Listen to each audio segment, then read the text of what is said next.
नमस्कार प्यारे बच्चों, मैं साइकोलॉजी भाई आरके सर के यूट्यूब चैनल पर आज जो है बात करेंगे बाल विकास की अवस्थाएं। ये बाल विकास की अवस्थाएं वैसे तो अवस्थाएं कई सारी होती हैं। शैशवावस्था, बाल्यावस्था, किशोरावस्था, प्रौढ़ावस्था और वृद्धावस्था। लेकिन हमको जो पढ़ना अवस्थाएं हैं वो बाल विकास की अवस्थाएं पढ़ना है। आपको पीछे पढ़ा चुके हैं कि बाल का मतलब, ये जो बाल शब्द है ये अवस्थाओं को इंगित करता है और ये विकास जो शब्द है ये परिवर्तन का सूचक है। ये बाल शब्द में वो कौन कौन सी अवस्थाएं आती हैं, कितने वर्ष तक जो है कहा जाता है, तो हम इसको मुख्यतः जो है ये कहते हैं कि जो है 0 से लेकर के 18 वर्ष तक जो भी अध्ययन किया जाता है उसे हम बाल विकास के अंतर्गत रखते हैं। ये बाल विकास की कौन कौन सी अवस्थाएं होती हैं, तो हम एक एक अवस्था की बात करेंगे। पहली अवस्था होती है बाल विकास की, वो होती है शैशवावस्था।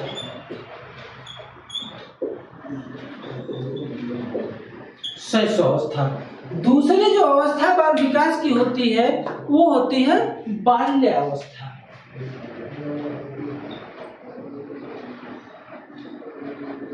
बाल्यावस्था।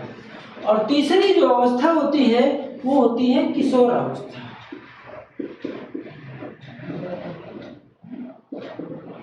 किशोरावस्था। इनकी जो उम्र जो है मनोवैज्ञानिकों ने जो बताई है वो शैशवावस्था की जो उम्र बताई है वो 0 से लेकर या जन्म से लेकर के 6 वर्ष बताई है। 0 से या जन्म से लेकर के 6 वर्ष, जबकि बाल्यावस्था की जो उम्र है वो होती है 6 से 12 वर्ष। जबकि मनोवैज्ञानिकों ने किशोरावस्था की जो उम्र बताई है वो बताई है 12 से 18 वर्ष। 12 से 18 वर्ष। यहाँ तक समझ में आया? कोई दिक्कत? क्योंकि बाल विकास आपको केवल और केवल समझना है, रटना नहीं है, क्योंकि आप रट करके यहाँ से अच्छे नंबर गेम नहीं कर पाएंगे। अब जो ये शैशवावस्था है इसको मनोवैज्ञानिकों ने जो है आदर्श काल कहा है। शैशवावस्था को मनोवैज्ञानिकों ने आदर्श काल कहा है। आदर्श काल कहा है। लेकिन बाल्यावस्था को मनोवैज्ञानिकों ने अनोखा काल कहा है। अनोखा काल। और किशोरावस्था को मनोवैज्ञानिकों ने कठिन काल कहा है। कठिन काल कहा है। यहाँ तक समझ पाए? क्योंकि पहले जो है हम जो इससे पहला वाला वीडियो बनाए थे उसमें हम आपको पहले शैशवावस्था की सारी विशेषताएं, परिभाषाएं और जो महत्वपूर्ण बिंदु उसके विषय में बताए थे, फिर बाल्यावस्था के बारे में बताए थे, फिर किशोरावस्था के बारे में बताए। तो बहुत से बच्चों के कमेंट्स आए कि सर जो है जो आप विशेषताएं बताते हैं यहाँ पर तो समझ में आती है, लेकिन जब एग्जाम हॉल में बैठते हैं तो जो है मुझे समझ में नहीं आती है कि जो है कौन सी सर ने विशेषता जो है शैशवावस्था की बताई थी, कौन बाल्यावस्था की बताई थी, कौन किशोरावस्था की बताई थी। तो हमने सोचा कि तीनों जो है अवस्थाओं की एक साथ में अगर जो ये विशेषता बता दी जाए, एक ही चार्ट पे बच्चों को समझा दिया जाए तो जो है वो ज्यादा स्थायी हो जाएंगे और जो है जो आपका कंफ्यूजन है वो जो है समाप्त हो जाएगा। तो ये जो शैशवावस्था है इसको मनोवैज्ञानिकों ने जीवन का आधार माना है।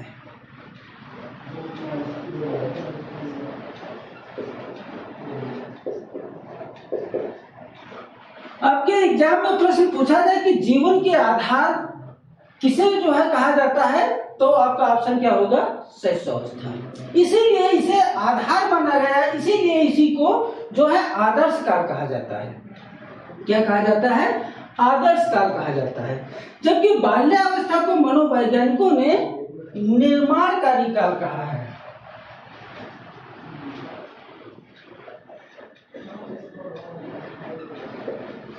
आपसे पूछा जाए कि जो है निर्माणकारी काल किसको कहा जाता है, तो निर्माणकारी काल जो है बाल्यावस्था को कहा जाता है। क्यों? क्योंकि इसे जो है निर्माणकारी काल में, इस काल में जो है बालक में बहुत से जो है चेंजमेंट होते हैं, बहुत से परिवर्तन होते हैं, इसलिए इसे निर्माणकारी काल कहा जाता है, अनोखा काल कहा जाता है। यहाँ तक समझ में आया। जबकि किशोरावस्था जो है, इसको मनोवैज्ञानिकों ने जो है बालक का सबसे कठिन काल, जटिल काल व समस्यात्मक काल कहा है। कठिन काल, जटिल काल, कठिन काल, जटिल काल तथा समस्यात्मक काल। समस्यात्मक काल यहां तक समझ में आया? कोई दिक्कत? यदि भैया कोई दिक्कत हो तो आप जो है निसंकोच कह सकते हैं कमेंट्स बॉक्स में, और जो है मैं उसको सुधारने का पूरा प्रयास करूंगा। ये जो अवस्थाएं होती हैं, जिसे आदर्श काल या अनोखा काल या कठिन काल, या हम इसे कहें कि शैशवावस्था, बाल्यावस्था, किशोरावस्था, जिस प्रकार से हम आपको बता रहे हैं कि मनोवैज्ञानिकों ने कहा कि शैशवावस्था ये जो है एक नींव का काम करती है। किसका? नींव का काम करती है। क्योंकि जो है मनोवैज्ञानिकों ने कहा कि बालक की जितनी अच्छी मजबूत नींव होगी, उतने ही अच्छे उस पर पिलर बन सकते हैं, दीवारें बन सकती हैं। यानी अगर जो शैशवावस्था को हम नींव कहें तो बाल्यावस्था को हम दीवारों का काम कर सकते हैं। लेकिन किशोरावस्था कहती है कि जितनी अच्छी नींव होगी, उतनी अच्छी दीवारें होंगी, उस पर जो है उतनी ऊंची बिल्डिंग जो है बनाई जा सकती है। यानी किशोरावस्था क्या काम करती है? तो ये छत का काम करती है, घर की साज सज्जा का काम करती है। ये बाल्यावस्था नींव का काम करती है, और ये शैशवावस्था नींव का काम करती है, और बाल्यावस्था उस नींव पर बनाए जाने वाले पिलर यानी दीवार का काम करती है। लेकिन किशोरावस्था उस जो है दीवारों पे छत का काम करती है।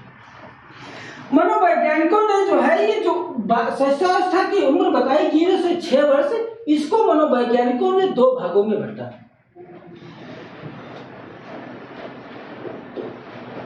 इसको मनोवैज्ञानिकों ने 2 भागों में बांटा। पहले को जो है मनोवैज्ञानिकों ने बताया शैशव काल, और दूसरे को जो बताया पूर्व बाल्यकाल। पूर्व बाल्यकाल। इसके शैशव काल की मनोवैज्ञानिकों ने उम्र बताई, वो बताई है 0 से 3 वर्ष। 0 से 3 वर्ष। जबकि पूर्व बाल्यकाल की जो मनोवैज्ञानिकों ने उम्र बताई है, वो बताई है 3 से 6 वर्ष। 3 से 6 वर्ष। इसी प्रकार से बाल्यावस्था को भी मनोवैज्ञानिकों ने 2 भागों में बांटा, यानी इसको भी मनोवैज्ञानिकों ने 2 भागों में विभाजित किया। क्योंकि इसकी बाल्यावस्था की उम्र आपको बता चुकी है कि जो है 6 से 12 वर्ष है, तो इसको मनोवैज्ञानिकों ने बांटा पूर्व बाल्यकाल, और ये उत्तर बाल्यकाल। पूर्व बाल्यकाल और उत्तर बाल्यकाल। पूर्व बाल्यकाल की जो उम्र मनोवैज्ञानिकों ने बताई, वो बताई 6 से 9 वर्ष। 6 से 9 वर्ष। जबकि उत्तर बाल्यकाल की जो उम्र बताई, वो बताई है 9 से 12 वर्ष। 9 से 12 वर्ष। ये पूर्व बाल्यकाल को जो है मनोवैज्ञानिकों ने दूसरे नाम से भी बताया, तो इसे संचय काल भी कहा जाता है। संचय काल। और उत्तर बाल्यावस्था को परिपाक काल कहा जाता है। परिपाक काल। यहां तक कोई समस्या, कोई दिक्कत? इसी प्रकार से किशोरावस्था को भी मनोवैज्ञानिकों ने 2 भागों में बांटा। एक को बताया मनोवैज्ञानिकों ने पूर्व किशोरावस्था, पूर्व किशोरावस्था, और दूसरे को बताया उत्तर किशोरावस्था। उत्तर किशोरावस्था। पूर्व किशोरावस्था की जो उम्र मनोवैज्ञानिकों ने बताई, वो बताई 12 से 15 वर्ष। तथा उत्तर किशोरावस्था की जो उम्र बताई वो 15 से 18 वर्ष बताई। यहाँ तक समझ में आया? कोई दिक्कत? अभी ये हम आपको जो है पूरा का पूरा जो है बाल विकास की जो अवस्थाएं हैं उनका पूरा का पूरा ग्राफ आपको समझा दिए हैं। यदि आपसे प्रश्न पूछा जाए कि जो है शैशवावस्था की उम्र कितनी है, तो 0 से 6 वर्ष। बाल्यावस्था की उम्र कितनी है, तो 6 से 12 वर्ष। और किशोरावस्था की उम्र कितनी है, तो 12 से 18 वर्ष। यहाँ तक कोई समस्या? एक प्रश्न ये बहुत बनता है, पूछा जाता है किस मनोवैज्ञानिक ने जो है शैशवावस्था को आदर्श काल कहा है? किस मनोवैज्ञानिक ने शैशवावस्था को आदर्श काल कहा है? तो एक मनोवैज्ञानिक है बैलेंटाइन।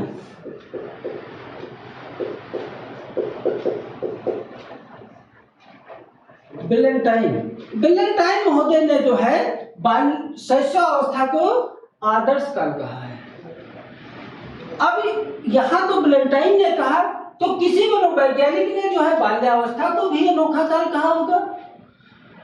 तो जो बाल्यावस्था को अनोखा काल कहा है, ये एक मनोवैज्ञानिक है कार्ल ब्रूस।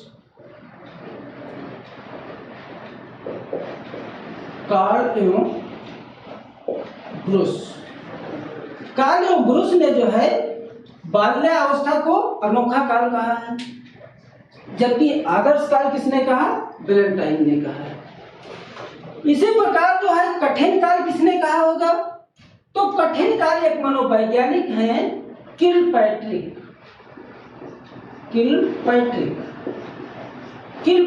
एक मनोवैज्ञानिक हैं। उन्होंने जो है किशोरावस्था को जीवन का कठिन काल कहा है।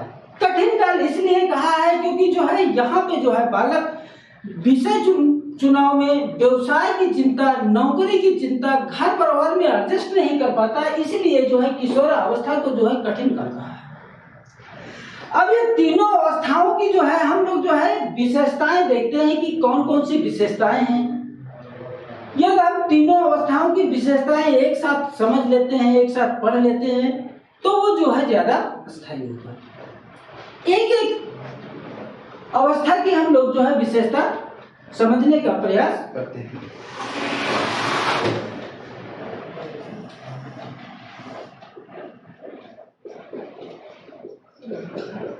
विशेषता पहली विशेषता है शैशवावस्था की। शैशवावस्था में जो बालक होता है उसके जो है सीखने का क्षेत्र जो है छोटा होता है, यानी जो शैशवावस्था का बालक होता है उसके सीखने का क्षेत्र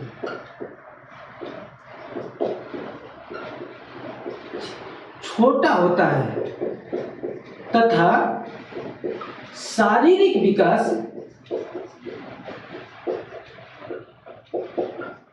तीव्र होता है। शारीरिक विकास तीव्र होता है। क्यों? क्योंकि हम आपको बता रहे हैं कि आपने देखा है कि हम पीछे पढ़ा भी चुके हैं कि ये शैशवावस्था में बालक होता है, यानी 0 से 6 वर्ष की अवस्था में ये बालक जन्म का भार जन्म के समय यह 3 केजी का होता है। तो इस अवस्था तक आते आते उस बालक का भार 10 से 12 केजी का हो जाता है। इसलिए शारीरिक विकास बहुत तेजी से होता है। सबसे तीव्र जो है शारीरिक विकास कहाँ होता है? तो शैशवावस्था में होता है। लेकिन बालक जो है आपने देखा कि जो शैशवावस्था के बालक होते हैं वो केवल घर के सदस्यों पर ही निर्भर होते हैं, क्योंकि उनका घर ही से जो है सब बातचीत करना, सब घर ही के लोग उनको जो है खिलाते हैं, सब प्यार करते हैं, वो घर ही के जो है लोग उनकी जरूरतों को पूरा करते हैं। इसलिए जो है बालक के जो सीखने का क्षेत्र होता है वो कैसा होता है? वो छोटा होता है। दूसरी विशेषता हम देखते हैं कि शैशवावस्था में जो है बालक में अनुकरण तथा दोहराने की प्रवृत्ति पाई जाती है। अनुकरण तथा दोहराने की प्रवृत्ति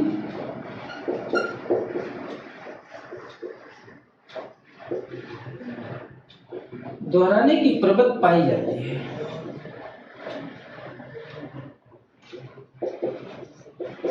दोहराने की प्रवृत्ति पाई जाती है। अनुकरण तथा दोहराने की प्रवृत्ति पाई जाती है। यानी बालक के सामने आप जैसा व्यवहार करोगे, बालक वही चीज जो है वैसा ही व्यवहार करेगा।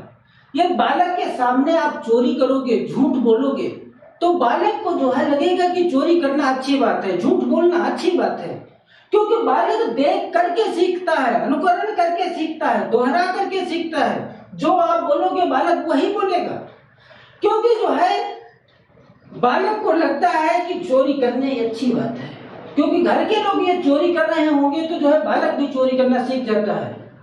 इसलिए शैशवावस्था के जो बालक होते हैं उनमें अनुकरण तथा दोहराने की प्रवृत्ति पाई जाती है। यदि सुबह उठ करके सभी लोग घर के जितने सदस्य हैं ये सुबह उठ करके बड़ों से गुड मॉर्निंग बोलते हैं, तो बालक भी जो है सुबह उठ करके सबसे गुड मॉर्निंग बोलना शुरू कर देता है, क्योंकि बालक को गुड मॉर्निंग का मतलब नहीं पता है, अर्थ नहीं पता है। लेकिन जब घर के सभी सदस्यों से गुड मॉर्निंग बोलते हैं तो बालक भी गुड मॉर्निंग बोलता है। बालक को लगता है जब सभी लोग बोल रहे होंगे गुड मॉर्निंग, तो गुड मॉर्निंग बोलना क्या होगा, अच्छी बात होगी। अगली विशेषता है शैशवावस्था की कि बालक में कल्पना की सजीवता, बालक में कल्पना की सजीवता,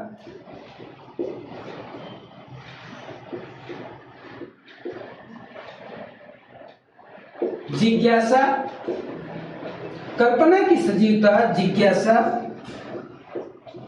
तथा खोजी प्रवृत्ति के होते हैं, खोजी प्रवृत्ति के होते हैं। यानी आपने देखा कि इस अवस्था में जो बालक होते हैं वो मम्मी पापा से या घर के सदस्य जो है तरह तरह के प्रश्न पूछते हैं। पापा ये कैसे हो गया, मम्मी ये कैसे हो गया, पापा इससे क्या होता है, मम्मी इससे क्या होता है, तरह तरह के प्रश्न पूछते हैं। आपने देखा कि इस अवस्था में जो है बालक जो है खिलौने को भी तोड़ता है। खिलौने को तोड़ना ये क्या है, ये वैज्ञानिक सोच है, वैज्ञानिक सोच को बढ़ावा देता है। इस अवस्था के बालक खिलौने को पहले तोड़ेंगे, फिर उनको अलग करेंगे, फिर आपस में जोड़ेंगे, क्योंकि आज के समय में देखा कि खिलौने जो है बोलते भी हैं, चलते भी हैं। बालक देखना चाहता है उसको खोल करके कि ये कैसे बोलता है, कैसे कार्य करता है, कैसे चलता है। इसलिए बालक में जो है कल्पना की सजीवता पाई जाती है, यानी खोजी प्रवृत्ति के भी जो है होते हैं। अगली विशेषता यह है शैशवावस्था की कि जो है नैतिकता का अभाव पाया जाता है।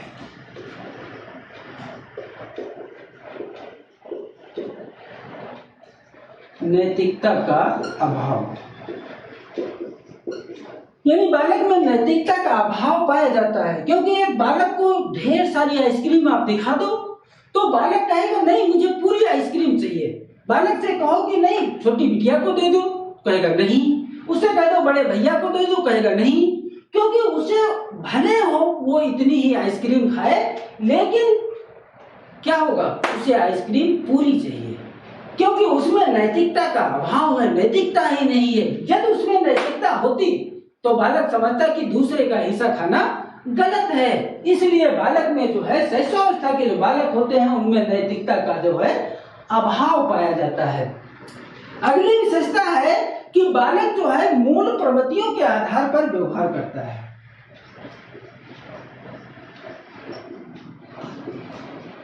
प्रवृत्तियों के आधार पर व्यवहार, बालक जो है मूल प्रवृत्तियों के आधार पर व्यवहार करता है। यानी मूल प्रवृत्तियां वो होती हैं जो जन्मजात होती हैं, जिनको हम सीखते नहीं हैं, जैसे भूख, प्यास, नींद, विश्राम, ये सब क्या है, ये हमारी मूल प्रवृत्तियां हैं। बालक जो है मूल प्रवृत्तियों के ही आधार पर व्यवहार करता है, क्योंकि यदि बालक के सामने आपने हंस दिया या मुस्कुरा दिया तो बालक भी हंसने की कोशिश करता है, मुस्कुराने की कोशिश करता है। उसके सामने जैसा व्यवहार करोगे वैसा व्यवहार करता है। यानी बालक ऐसा मूल प्रवृत्तियों के आधार पर व्यवहार करता है। मैं एक मनोवैज्ञानिक मैकडूगल है, इन्होंने मूल प्रवृत्तियों की संख्या 14 बताई है, और जब 14 मूल प्रवृत्तियां बताई हैं तो 14 संवेग भी बताए हैं। जब हम आगे नेक्स्ट पढ़ेंगे जो है वीडियो बनाएंगे तो जो है जब हम आपको जो है मूल प्रवृत्तियों के विषय में भी जब बताएंगे, यानी मैक्डूगल ने जो मूल प्रवृत्तियां बताई हैं और 14 संवेग बताए हैं उनके विषय में भी जो है हम लोग जो है चर्चा करेंगे। अगली जो विशेषता है शैशवावस्था की वो काम प्रवृत्तियों की प्रबलता।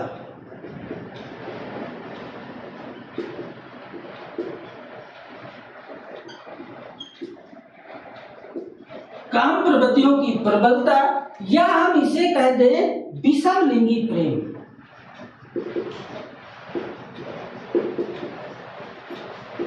विषम लिंगी प्रेम।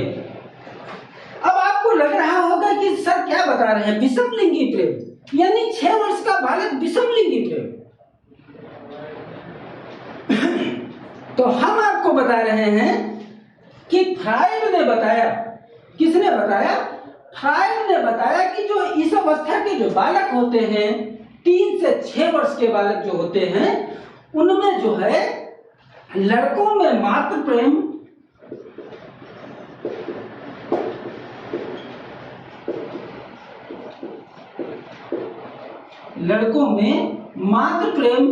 तथा लड़कियों में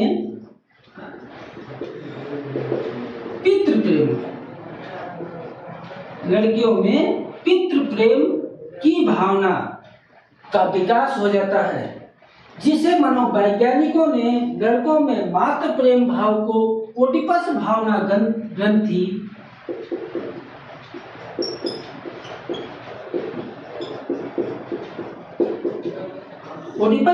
ग्रंथि तथा लड़कियों में जो है पितृ प्रेम भाव को इलेक्ट्रा भावना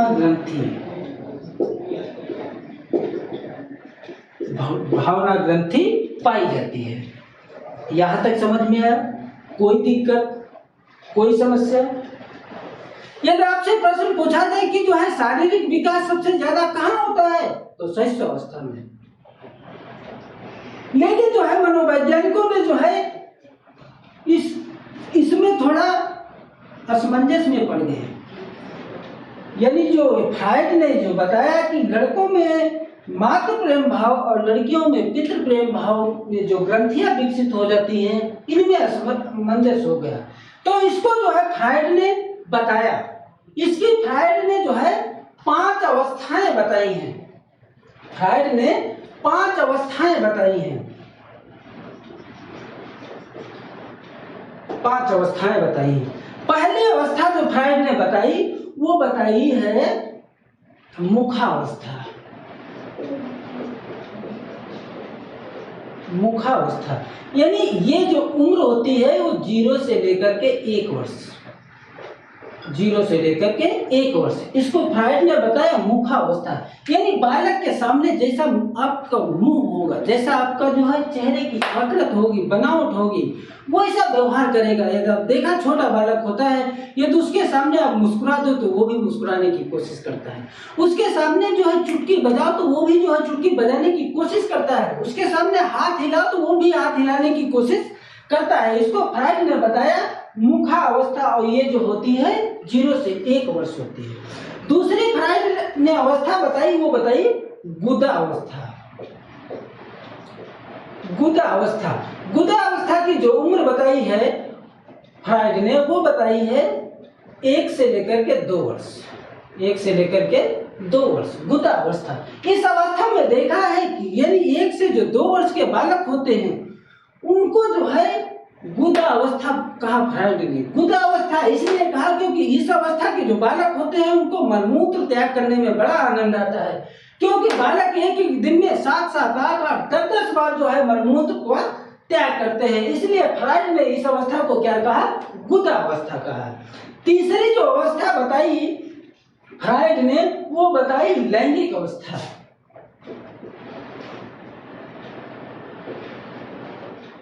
लैंगिक अवस्था, और ये बताई 3 से 6 वर्ष। 3 से 6 वर्ष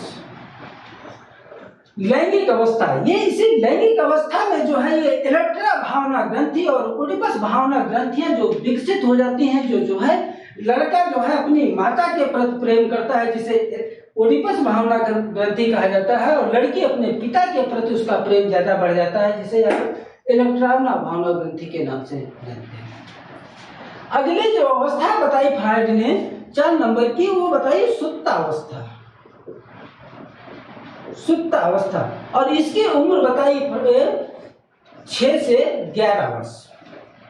6 से 11 वर्ष सुप्तावस्था में ये जो इलेक्ट्राना भावना ग्रंथि और ओडिपस भावना जो ग्रंथियां होती हैं, ये सो जाती हैं, समाप्त हो जाती हैं, हम कह सकते हैं सो जाती हैं। एक बार टीटी में प्रश्न आया कि जो है सुप्तावस्था की उम्र क्या होती है। लोगों ने जो है सुप्तावस्था की उम्र, जो जीन पियाजे ने जो है सेंसरी मोटर स्टेज बताया था 0 से 2 वर्ष, लोगों ने उसको आंसर में टिक कर दिया। सुप्तावस्था जो है लोगों ने समझ लिया, सुप्तावस्था यानी सोने की अवस्था को समझ लिया, क्योंकि आप देखें कि छोटे जो बालक होते हैं वो सोते जाता है, इसलिए सुप्तावस्था को जो है सोने की अवस्था से जो है लोगों ने जो है उसको जोड़ दिया, और इसलिए बहुत से लोगों का जो है ये प्रश्न गलत हुआ। लेकिन जबकि सुप्तावस्था की जो उम्र होती है वो जो है 6 से 11 वर्ष होती है। अगली जो अवस्था फ्राइड ने बताई, वो बताई जन इंद्रिय अवस्था। जन इंद्रिय अवस्था, और इसकी उम्र बताई 11 से 20 वर्ष। 11 से 20 वर्ष। ये जो है फ्राइड ने 5 अवस्थाएं बताई हैं। अब तो जो है हम लोगों ने जो है शैशवावस्था की सारी विशेषताएं पढ़ ली हैं। अब हम बाल्यावस्था की ये विशेषताएं पढ़ रहे हैं, फिर किशोरावस्था की विशेषताएं पढ़ रहे हैं। तो ये सारी विशेषताएं एक साथ रहेंगी तो आपको जो है दिक्कत नहीं होगी कि कौन सी विशेषता कि सर ने शैशवावस्था की बताई थी और कौन सी विशेषता बाल्यावस्था की बताई थी। तो हम लोग जो है पढ़ेंगे बाल्यावस्था की विशेषता।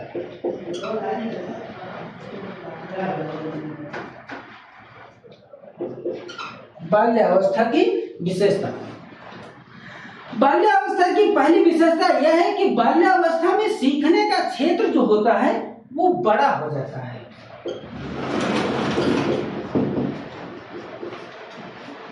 सीखने का क्षेत्र बड़ा, तथा जिस प्रकार से शारीरिक व मानसिक विकास जो है शैशवावस्था में तेज हो रहा था, उसमें थोड़ा क्या हो जाता है, स्थिरता होती है। स्थिरता आ जाती है, यानी सीखने का क्षेत्र आपने देखा कि इसकी उम्र जो है वो 6 से 12 वर्ष ही होती है। इस अवस्था में बालक जो है घर के बाहर निकल करके वो विद्यालय जाना चाहता है। विद्यालय में प्रवेश की आयु भी इसी अवस्था को कहा जाता है। नए नए दोस्त बनाता है, घर के बाहर निकलता है, बाजार जाता है, मेला जाता है, तो नई नई चीजें देखता है। इसलिए जो है इसको जो है मनोवैज्ञानिकों ने अनोखा काल ही कहा है। यानी यहाँ सीखने का क्षेत्र जो हो जाता है वो बड़ा हो जाता है, क्योंकि बालक अभी यहाँ देखा था कि वो घर में ही था, घर के सदस्यों पर ही निर्भर था, लेकिन अब बालक जो है बाहर निकलने लगा, तो सीखने का क्षेत्र बड़ा हो जाता तथा शारीरिक विकास और मानसिक विकास में थोड़ा क्या हो जाती, स्थिरता आ जाती। यानी जिस तेजी से शैशवावस्था में बालक का विकास हो रहा था उस तेजी में से जो है बाल्यावस्था में विकास नहीं हो जाता है। अगली विशेषता है कि बालक जो है समूह में रहने की प्रवृत्ति पाई जाती है।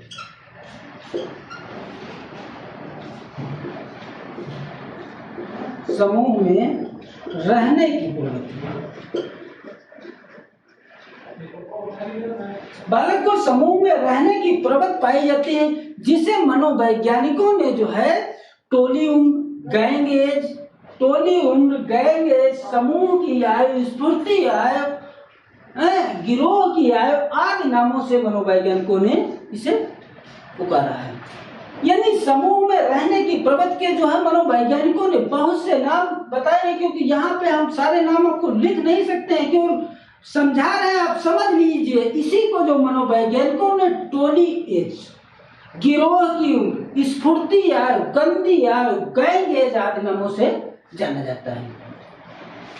बाल्यावस्था की जो तीसरी विशेषता मनोवैज्ञानिकों ने बताई कि बाल्यावस्था में जो है नैतिकता का विकास होने लगता है।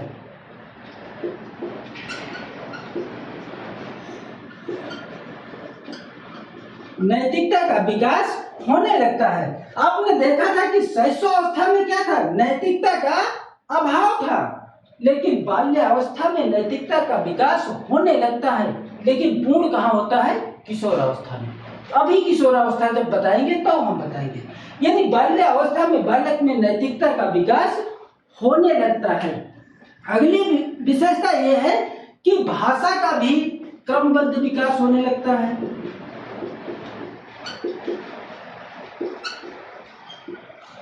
क्रमबद्ध विकास यानी भाषा का भी क्रमबद्ध विकास होने लगता है, क्योंकि अभी तक बालक केवल घर के ही जो है लोगों पर निर्भर था, घर के जो सदस्य बताते थे वही बालक समझता था, वही पढ़ता था, लेकिन अब विद्यालय जाता है बालक, तो इसलिए जो है भाषा का विकास एक क्रम से होने लगता है। आगे जब आपको पढ़ाएंगे तब ये एक चीज और बताएंगे, औपचारिक और अनौपचारिक शिक्षा, इसके विषय में बताएंगे तो जो है आपको ये जो भाषा का क्रमबद्ध विकास और थोड़ा बेहतर समझ में आ जाएगा। मनोवैज्ञानिकों ने इस अवस्था को विद्यालय में प्रवेश की आयु कहा है।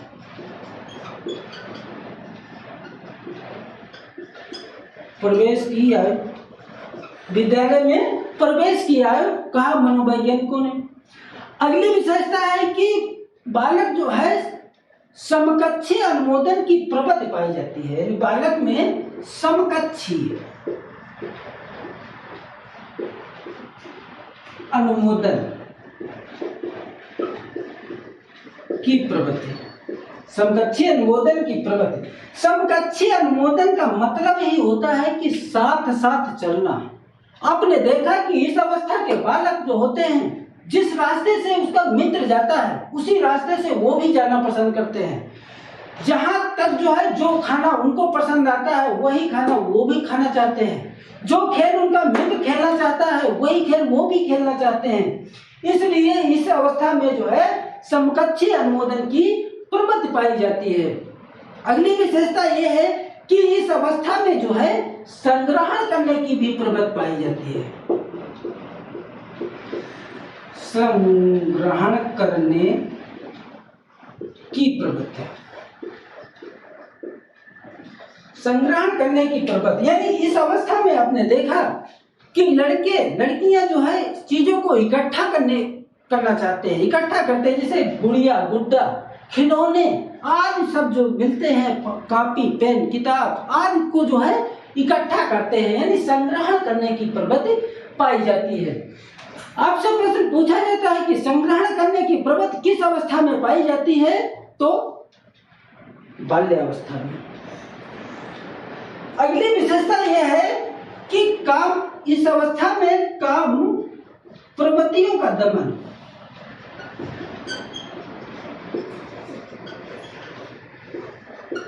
काम प्रवृत्तियों का दमन, यानी जो बाल्यावस्था में देखा था कि जो है काम प्रवृत्तियों की प्रबलता या विषम लिंगी प्रेम जो होता था वो यहाँ पे क्या हो जाता, उसका दमन हो जाता, समाप्त हो जाता, नष्ट हो जाता। यानी ये जो इलेक्ट्रा भावना और ओडिपस भावना जो ग्रंथियां जो है शैशवावस्था में जो है बालक और बालिका में विकसित हुई थी, वो जो है बाल्यावस्था में क्या हो जाता, समाप्त हो जाता, सो जाती, उनका दमन हो जाता है। अगली विशेषता यह है कि जो है बालक में रुचियों में परिवर्तन होता है। रुचियों में परिवर्तन, रुचियों में परिवर्तन, यहाँ पे तो रुचियों की कोई बात ही नहीं थी, लेकिन यहाँ पे रुचियों में परिवर्तन होता है कि बालक को एक दिन वही खेल अच्छा लगेगा, दूसरे दिन उसको वही अच्छा नहीं लगेगा। बालक एक दिन वही खाना खाएगा, दूसरे दिन उसको वो खाना अच्छा नहीं लगेगा। बालक में बहुत जल्दी रुचियों में परिवर्तन होता है। अगली विशेषता है कि बालक धीरे धीरे सामाजिक कार्यों के प्रति उसकी रुचि बढ़ने लगती है।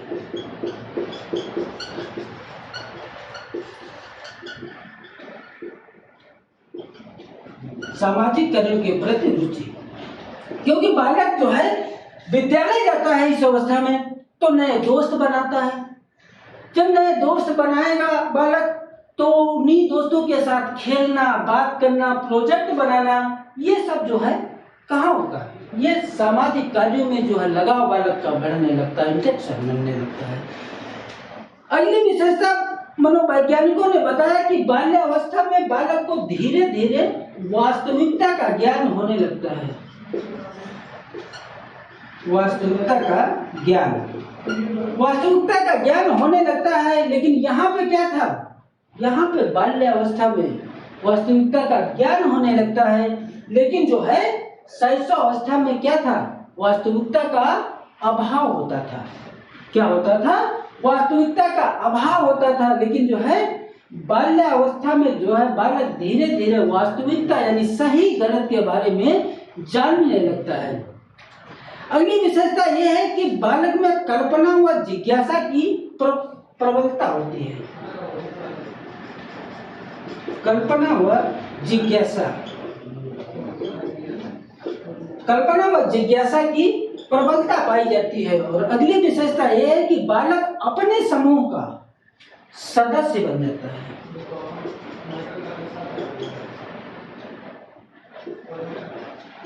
अपने समूह का सदस्य। यदि आपसे प्रश्न पूछा जाए कि बालक अपने समूह का सदस्य कब बन जाता है, तो बाल्यावस्था में। यदि प्रश्न पूछा जाए कि बालक अपने समूह का सक्रिय सदस्य कब बन जाता है, तो किशोरावस्था में। अब ये जो बाल्यावस्था की मुख्य विशेषताएं हैं उनकी हम लोगों ने चर्चा कर लिया। उससे पहले हम लोगों ने शैशवावस्था की जो है चर्चा किया। अब बस 5 मिनट का टॉपिक बचा है। अब हम लोग जो है किशोरावस्था की जो विशेषताएं हैं उनकी भी जो है चर्चा कर लेते हैं। किशोरावस्था की विशेषता यह है कि बालक जो जब किशोरावस्था में होता है तो उसके जो है सीखने का क्षेत्र क्या हो जाता है, सबसे बड़ा हो जाता है। यहाँ क्या था, सीखने का क्षेत्र बड़ा था, लेकिन किशोरावस्था में बालक के सीखने का क्षेत्र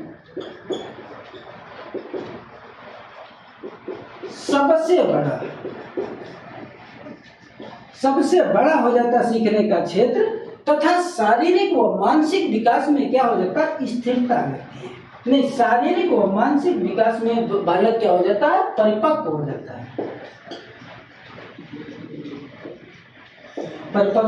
जाता है। ये तो पहली विशेषता है किशोरावस्था की। दूसरी विशेषता यह है कि बालक को समायोजन में सबसे ज्यादा समस्या होती है। समायोजन में सबसे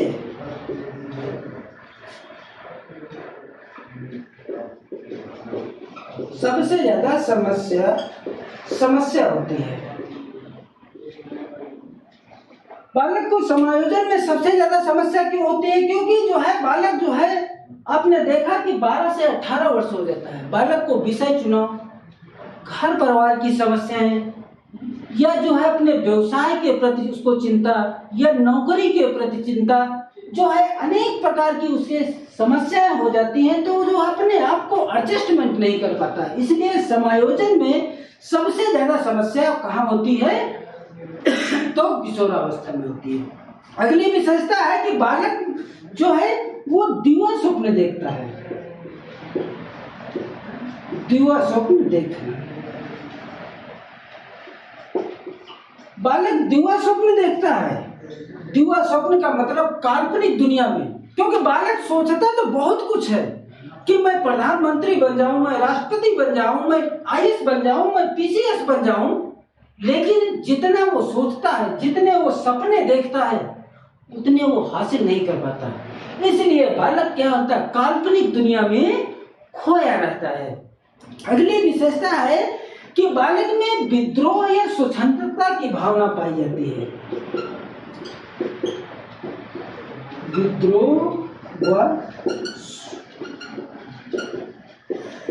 विद्रोह व स्वतंत्रता की भावना पाई जाती है। यानी विद्रोह व स्वतंत्रता की भावना पाई जाती है। यानी बालक जो है नियंत्रण व अनुशासन से क्या चाहता है, मुक्ति चाहता है। बालक सोचता है कि हम जो कार्य कर रहे हैं वो सही ही कर रहे हैं, मुझे कोई काम में रोके ना, टोके ना। इसलिए जो है किशोरावस्था के जो बालक होते हैं वो पौधों को अपने मार्ग में बाधा समझता है। क्या समझता है, बाधा समझता है। इसलिए जो है बालक में जो है विद्रोह की भावना विकसित हो जाती है। अगली विशेषता है कि स्वतंत्रता की भावना। यानी बालक जो है क्या होना चाहता है, स्वतंत्र रहना चाहता है।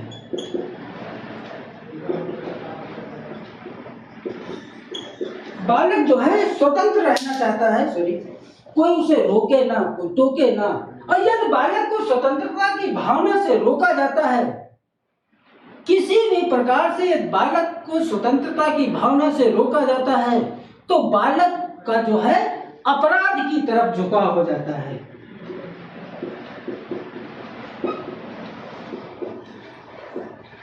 अपराध की तरफ झुकाव हो जाता है, यानी बालक जो है असामाजिक कार्य करने लगता है। जो काम जो है समाज एक्सेप्ट नहीं करता है, बालक वो कार्य करने लगता है, असामाजिक कार्य करने लगता है।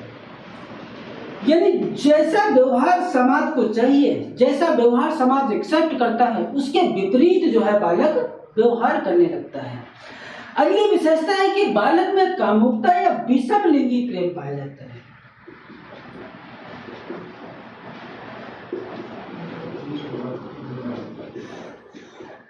कामुकता या विषम लिंगी प्रेम।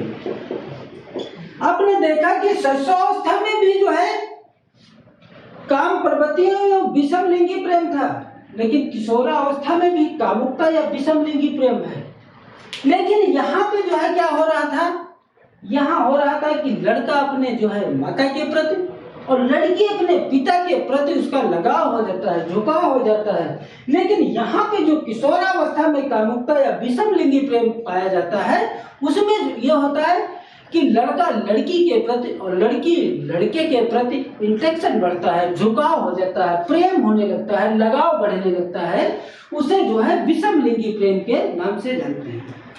अगली विशेषता है कि बालक समाज की भावना विकसित होने लगती है।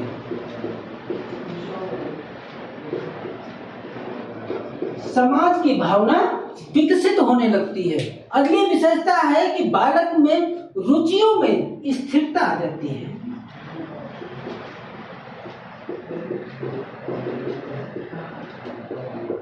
रुचियों में स्थिरता आ जाती है। यहां आपने देखा था क्या,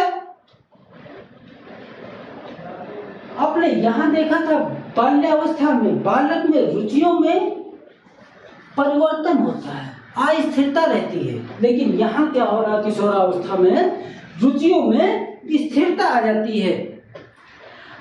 अगली विशेषता है कि बालक को व्यवसाय व आत्मनिर्भर की चिंता होने लगती है। यानी बालक को व्यवसाय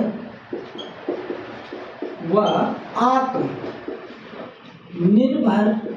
की चिंता होने लगती है, क्योंकि बालक जो है व्यवसाय के प्रति, अपने विषय के प्रति, नौकरी के प्रति बहुत सी चिंता होने लगती है।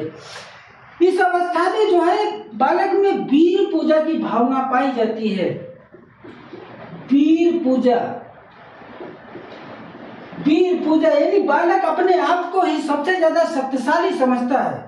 कहीं पे झगड़ा हो गया, वो बालक अपने आप को हीरो समझता है। कहीं पे झगड़ा हो गया, एक फोन किए 10 लड़के इकट्ठा हुए, किसी को पीट पाट दिए। क्योंकि बालक क्या होता है, अपने आप को ही सबसे ज्यादा शक्तिशाली, वो लीडर बनना चाहता है, नेता बनना चाहता है। ये किस अवस्था की विशेषता है, तो ये किशोरावस्था की विशेषता है।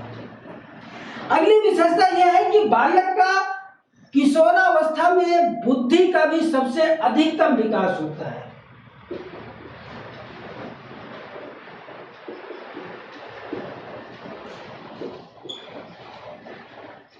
बुद्धि का अधिकतम विकास कहाँ होता है, तो किशोरावस्था में। ये तीनों अवस्थाओं की जो मुख्य मुख्य विशेषताएं थी वो हमने यहाँ पे आपसे चर्चा किया, और तीनों अवस्थाओं की ये विशेषताएं एक साथ जो है बता दिए तो आपको समस्या नहीं होगी। जो नेक्स्ट वीडियो बनाएंगे उसमें तीनों अवस्थाओं की जो किस मनोवैज्ञानिक ने कौन परिभाषा दी उसके विषय में भी जो है चर्चा करेंगे। फिर नेक्स्ट बनाएंगे कि तीनों अवस्थाओं का किस प्रकार से शैक्षिक प्रबंध होना चाहिए, उसकी भी चर्चा करेंगे। फिर तीनों अवस्थाओं की कौन कौन से महत्वपूर्ण बिंदु हैं और उसकी जो है चर्चा करेंगे। ये जितने पॉइंट लिखे हैं आप देखें, अगर जो प्रैक्टिस सेट आप सॉल्व करेंगे तो टीटी सीटेट में यहाँ से ये जितने पॉइंट लिखे हैं सब क्वेश्चन पूछे गए हैं। एक क्वेश्चन आपको बाहर से नहीं बताया गया, ना एक क्वेश्चन आपको फालतू यहाँ पे पढ़ाया गया है। ये हो सकता है क्योंकि बड़ा चैप्टर है, ज्यादा लिखना पड़ा, इसलिए जो है छोटा छोटा लिखे। हो सकता है कि जो है ये आपको राइटिंग ना समझ में आए, लेकिन ये जो बोल रहे हैं वो तो समझ में आ ही रहा होगा ना। कोई समस्या, कोई दिक्कत, या कोई समस्या हो, कोई दिक्कत हो तो जो है आप हमारे कमेंट्स बॉक्स में कमेंट्स करें, मैं उसको सुधारने की पूरी कोशिश करूंगा। यदि आपसे पूछा जाए कि जो है शारीरिक विकास सबसे तेज कहाँ होता है तो शैशवावस्था। यदि पूछा जाए कि मानसिक विकास सबसे तेज कहाँ होता है तो बाल्यावस्था। यदि पूछा जाए कि बुद्धि का अधिकतम विकास कहाँ होता है तो किशोरावस्था। आई होप मेरा वीडियो आपको पसंद आया होगा। यदि ये पसंद आए तो इसे लाइक शेयर सब्सक्राइब अवश्य करें। Thanks a lot for watching this session. Thank you.